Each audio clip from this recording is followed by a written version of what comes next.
안녕하십니까. 평양만사 김길선입니다. 안녕하세요. 오래간만에 나와서 반갑습니다. 양민희 사장님과 함께합니다. 동생님 늘 고맙습니다. 예. 네, 늘 월요일 자리를 지켜줘서 우리 사명감 갖고 하잖아요, 서로.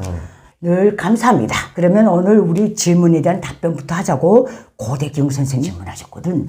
북한 주민들이 김씨 일가에 대한 충성심이라는 것이 어느 정도 수준이라고 볼 수 있을까요? 헌데 김일성, 김정일, 김정은 이렇게 쭉 보면 충성도라는 게 그대로 이어지는가 아니면 들쑥날쑥한가? 이 두 번째 질문인 것 같아요.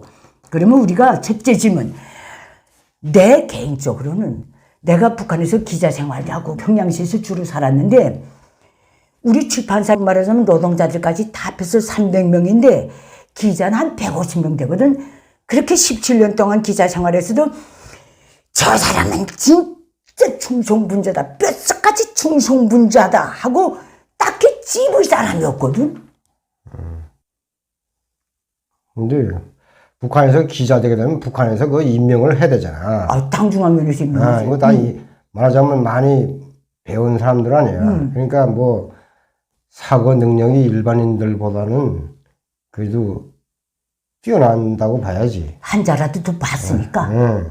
근데 일반 사회에서는 그 말하자면 여기로 말하면 광신도가 엄청 많아요. 광신도가. 그래. 굶겨놨는데도. 그래.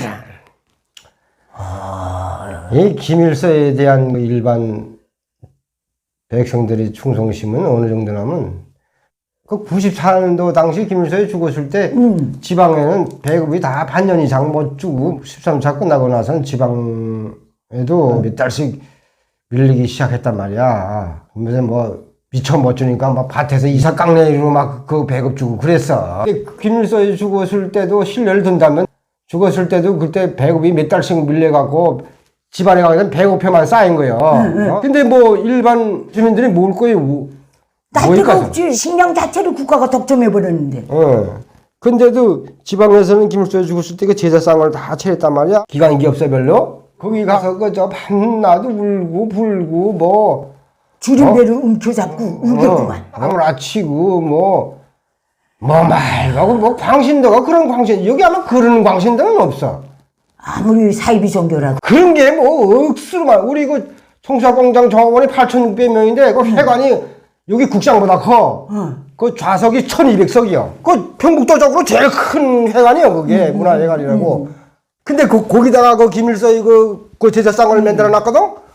그 제사상이 뭐라도 한 5, 6m? 보통 5, 6m. 거기에 그저 갖가지 진귀한 음식이 다 있어. 지도 못 먹고 낸 거. 지도 못 먹고. 제사상이라고. 제사상에. 그거 엎드려갖고 울고 불고 마지막에 까무라치고 그 실내 나가고 그런 것들이 얼마나 많은 줄 알아. 태어나게 되면 저랑마다 갔잖아 그거. 우리 출판사에 6.25 전쟁에 16살에 나갔대. 그 남자순 해방한다고. 그 나이에 나갔대. 상위 군인에서 들어온 사람이 있거든. 이게 92년도에 4월 달에 4, 50월 맞으면서 만수 축소한다고 지 아들 데리고 밤에 평양시는 버스도 안 다니거든. 망경대까지 가서 김일성이 저기 군사놀이 하다 퍼먹었다는 그 샘물터에 가서 샘물을 빵통으로 길어갖고 와가지고 온밤 떡이랑 빚어서 차려놓고서 그 만수 축원을 했대. 하면서 이걸 보고 그런 광신자 충성분자인데 김정일에 대해서는 어떻게 안 했는데 김일성에 대해서는 그런 광신도였거든. 김일성에 대한 그런 일반 주민들이 광신도적인 그 광란은 그 김일성에 대해서 도해요. 김정일 때는 전 모르겠는데 내가 그 한국으로 오면서 그 베트남에서 한 45일 있었거든. 야들이 그 한국에 가는 애들이기 때문에 한국으로 가려고 하는 애들이기 때문에 야들이 그 정신 상태가 어디론가 해서 얘기를 하잖아. 얘기를 하게 되면 내가 김일성이가 처음 태생부터 정권을 잡을 때부터 지금까지 정치해온 게 이게 밑바탕을 잘못 그렸기 때문에 북한이 저렇게 망조가 들었다고 얘기하니까 그 사람들이 나를 막 모두 내쳤어. 김일성이가 세뇌 교육을 세밀 주도하게 했기 때문에 야들은 완전 광신도로 만들어 놓은 거예요. 그건 그거고 밥은 밥이다 이렇게 되잖아 결국은. 그러니까 그 추상적인 충성심은 충성심이고 당장 입에 들어오는 밥은 밥인데 거기에 대한 정경은 지대하지만 김일성이가 적극으로 규정하고 6.25 전쟁까지 일으켰던 대한민국에 들어오는 그 심리는 이건 뭐 정신 분석 학자들이 해야 될 것 같아. 그러니까 이 사람들은 뭐인가. 내가 그 일을 겪고 나서 느낀 건 뭐냐면 이 사이비 정교에 한번 빠지게 되면요. 사람이 헤어나기 힘들어. 지금도 아마 이 사람들은 김일성이 잘못됐다는 걸 인정을 못 할 거예요. 그러니까 대한민국에 들어온 귀신민들 중에서도 김일성은 잘했고 이런 말이 그렇게 해서 나오구나. 그게 원뿔인데. 예. 그렇기 때문에 한국에서 10년 넘게 살아도 아직 김일성이는 잘못됐다고 인정을 안 한단 말이야. 김일성에 대한 북한 주민의 충실성을 100%로 보자고. 그거는 일제 식민지 통치에서 기가 해방했다니까. 어쨌든 착지기 물리치고 인민의 나라를 세웠다니까. 김일성이가 60년대까지 배불린 못 먹여도 밥은 먹이고 로임을 줬으니까 이런 거 쭉 볼 때 김일성에 대한 충실성은 대비치가 없다니까 있을 수 있거든. 김정일에 대한 충실성. 여기서부터 북한 기득권부터 있고였거든. 왜냐면 이 그때 당시 북한 기득권은 막스 레닌주의를 배운 사람들이요. 김정일이 올라앉은 다음부터 주체사상에 대해서 저렇게 떠들었거든. 막스 레닌주의 어디에도 신경이 권력을 세습해야 된다는 말이 없었거든.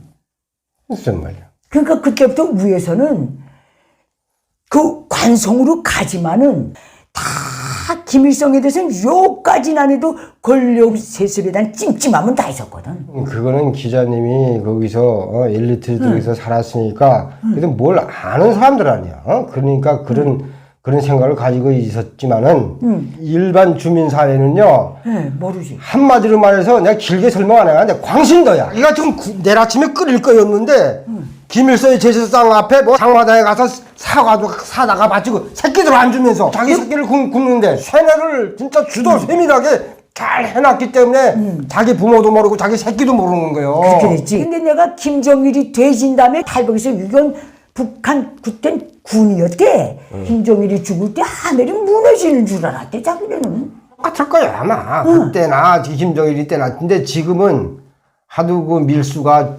중국에서 한 시간이 오랬기 때문에 조금씩 그 외부 소식이 들어가니까 국경 지역에는 조금 아마 의식이 좀 변화가 있었을지도 몰라. 근데 이 내륙은 뭐 지금도 같을 거예요. 같을 거예요. 그 다음에 김정일이가 죽고 김정은이가 올라앉은 다음부터 젊은 세대들이 그때 온 사람들이 말하는데 자기는 정말 싫더래. 김정은이가. 원인을 분석하면 북한은 무슨 책을 봐도 다 김일성의 우상화에 대한 책밖에 없잖아. 그거밖에 볼 게 없지. 예, 그밖에 뭐 도서관에 가도 그 책 아니고 어디 시중에 돌아가는 책도 다 그 책 아니야. 듣는 것도 그거고 보는 것도 그거고. 소설책도 다 그 우상화 작업에 필요한 그 소설책 아니야. 그러니까 그것만 보고 자랐으니까 이것밖에 모르는 거예요. 뼈고파 도망치면서도. 근데 나는 왜 특출나게 그걸 아는가? 부모들이 이 공산당이 나쁘다는 걸 우리 자식들한테 체계적으로 겪은 사람이기 때문에 책도 봐도 이런 책은 안 보고 그 외부 세계에 대한 책만 몰래 골라서 본단 말이야. 나는 주로 역사책을 많이 봤어요. 그러니까 더 빨리 깼지. 예. 근데 북한 사람들은 이거 설명을 해줘야 돼. 아침에 일 나가면 저의 시간에 노동신문 덮고. 그거 다 우상하니까. 예, 그 다음에 일 끝나고 일주일에 한 번씩 학습 있잖아. 학습. 김일성의 노작 학습. 그 다음에 또 일주일에 한 번 강연회. 그 다음에 생활청화. 그것도 뭐 당원들은 당생활청화. 산하청원은 산하청생활청화. 직맹은 직맹생활청화. 이게 다 그 사이비 종교학을 내서 사상 세뇌 교육을 하기 때문에 이거 이럴 수밖에 없는 거예요. 그러니까 한 독재자가 작당하라고 정치, 경제, 문화 모든 방향을 그 방향으로 몰아가고 다른 건 차단하고 거기에 해당된 정밀한 공포 시스템을 세워놓으면 한 국가를 광신 국민으로 만드는 것도 얼마든지 가능하다는 소리요. 그래. 북한을 우리가 눈 뜨고 보고 있지 않소. 이 개도 똑같아요. 그 자기 주인만 알잖아. 그 인간이 딱 그렇게 된다고요. 그래서 나는 그거 베트남에서 겪어갖고요. 일제 탈북자들을 안 만나. 근데 지금 내가 생각하면 그거 만나야 되는데 그 사람들을 깨우쳐줘야 되는데 이건 남한에서도 그걸 못 깨우치면 이제 남북이 통일될 때 이걸 어떻게 괜찮아. 그땐 숙주가 없어지기 때문에. 그 자체가 제거되는데. 그거는 우상은 우상이요. 우상 깨버리면 그건 끝나는 거예요. 그 깨버리려 가는 시간이 오래일 뿐이지.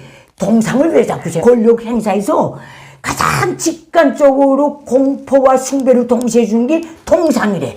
그렇기 때문에 저녁에 몇십만 개의 동상을 하셔오는 거예요. 이거 까버리면 끝나는 거예요. 그래 이렇게 놓고 볼 때 겉으로는 다 광신자 집단 같아도 사람은 이면이 있거든. 이게 국민 자기 스스로도 자기 중심심에 자기가 속아. 속내를 파보면 그렇게 돼 있거든. 그러면 이제 과거 고난의 행군과 대북제재, 경제적으로 어려운 현재 북한의 상황, 장마당 세대의 존재, 한유 역량 등을 놓고 보면 김정은 4대 세습이 가능한가? 북한 내생 가능해요. 우리가 저거 흔들지 않으면 가능하거든. 없애주지 않는. 그래서 노예 집단이거든. 지금 뭐 4대 안자 뭐 이런 식으로 하게 되면요. 문 닫아놓고 외부 문물을 못 들어오게 딱 닫아놓고 하면 4대, 5대, 6대 계속 가는 거야. 가요. 뭐 봉건 세습 제도가 한 500년을 갔는데 못 간다는 담보는 없는데 저 외부 정보를 계속 우리가 어떤 방법으로든 북한에 주입을 시켜야 돼. 근데 내가 이 4대 세습을 바라는 김정은의 예의 액션 요구에 달려있는데 나는 북한 4대로 가느냐 못 가느냐 김정은한테서는 안 답답하거든. 왜냐면 이놈이 그 자기가 스스로 더 주민들을 묶어놓고 해서 대외적으로 자꾸 만들고 대한민국을 까고 한미동맹 까고 계속 군사 도발하면 이놈 없어지지. 지금 그 하마스 그쪽에 무기 공급해 준 것과 같이 러시아와 썸씽하는 것 같이 내부 세계에서 얘는 없어지거든. 그러나 정상적인 범위에서 북한 주민들에게 아무런 작용도 안 하고 그냥 놔두면 북한 전체 주민은 가축이거든. 어제 일하고 애 낳는 권리밖에 없어. 가축이요. 응. 그 가축 무리로서의 노예이기 때문에 저렇게 그냥 놔두면 이 2천만이라고 하는 게 2천만 중에 100만이 남는 한에서도 이건 갈 수 있어. 그리고 이분이 북한의 핵심 계층, 동료 계층, 적대 계층 등에서 김일성 일가의 4대 권력 세습에 반대하는 세력이 나올 가능성은 어디 있는가? 없어요. 나는 이거를 핵심 계층하고 적대 계층으로 딱 봐. 아니 핵심 계층이고 뭐 적대 계층이고 뭐 동료 계층이고 거기서 나올 프로테이즈가 1%도 없어요. 지금 근데 없다고 보지만은 만약에 나온다고 부득부득 가상한다면 난 핵심 계층에서 나오고 그 다음에 적대 계층에서 나온다고 딱 보거든. 그러니까 북한이 25% 핵심, 25% 적대, 50%가 기본군 중이거든. 이게 제일 우매한 물이요 지금. 70년 이상 노예화 시켰기 때문에요. 머리 뇌수 상태도 딱 가축이 그 사고할 수 있는 그런 뇌수 상태에 딱 된 거예요. 그래서 그렇지. 그래서 뭐 거기서 뭐 반란이 일어날 가능성은 1%도 없어요. 가축이 뭐요? 그 기준이 주인이 풀어놓은 데서만 산다. 주인이 풀어놓은 풀밭에서만 풀어 먹는다. 주인을 위해 새끼를 계속 낳아야 된다. 주인을 위해서 매일 같은 시간에 매일 같은 고역을 반복해야 된다. 이 북한 주민들이거든 지금.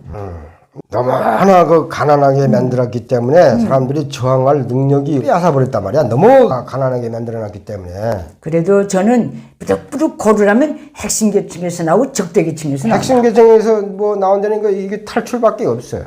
하고 고대경 선생님이 질문이 또 하나 있는데 김정은이 건강 상태를 보면 아들이 어리다고 해도 후변 폭음 폭식 등으로 초고도 비만이 심해서 그로 인한 각종 성인병, 뭐 심장질환, 내력과 가족 내력까지 있는데 자기 아들로 4대 세습을 서두르어야 할 가능성이 얼마나 될지 궁금합니다. 독재자는 자기가 죽는다고 생각 안 한다는 거. 권력의 가장 원초적인 표상이 뭔지 알아요? 자기 신체를 가지고 권력에 대한 표상을 세우는 거예요. 그래. 독재자는 남보다 키가 커야 된다고 생각하고 남보다 뚱뚱해야 된다고 생각해. 그게 잘 안 알릴 때는 남은 다 하셔놓고 쟤만 앉아. 그리고 남이 다 앉아있으면 쟤만 서. 그런 식으로 자기 신체를 가지고 권력의 파워를 조성하거든. 그게 또 욕부족일 때는 패션으로 또 덮어. 그러니까 북한 주민들은 이것까지는 모르지만은 수령이니까 응당히 해야지. 그 생각도 없어. 저 태어날 때부터 저렇게 되는갑다 해. 그렇지. 이것과 4대 세습은 관계가 없는 것 같다는 것. 근데 뭐 김정은이도 뭐 4대 자기 대를 물러줄 사람을 다 염두에 두고 있겠지. 김정은이가 아직 젊었기 때문에 그 뭐 그놈이 아직 40이 안 됐잖아. 그렇지. 안 됐기 때문에 아직도 뭐 20년은 끄떡없다고 봐요 나는. 주변 환경이 러시아나 중국이나 다 이 북한을 끼고 돌 수밖에 없는 비민주 국가들이기 때문에 이게 지금 오래 가거든. 북한을 끼고 돌 수밖에 없는 환경이 지금 계속 만들어지고 있어요. 그래서 그래서 4대는 내가 봤을 때는 간다. 지금 상태로라면 갈 수 있다. 그러나 그거 가느냐 마느냐도 오늘날에 와서는 김정은한테 달렸다. 이렇게 보는데 고대경 선생님 어떻게 들으셨습니까? 어쨌든 이걸 하자니까 우리도 골 아프네요. 우리도 답을 못 내겠습니다. 이 주제는 여기서 마치겠습니다. 감사합니다. 감사합니다.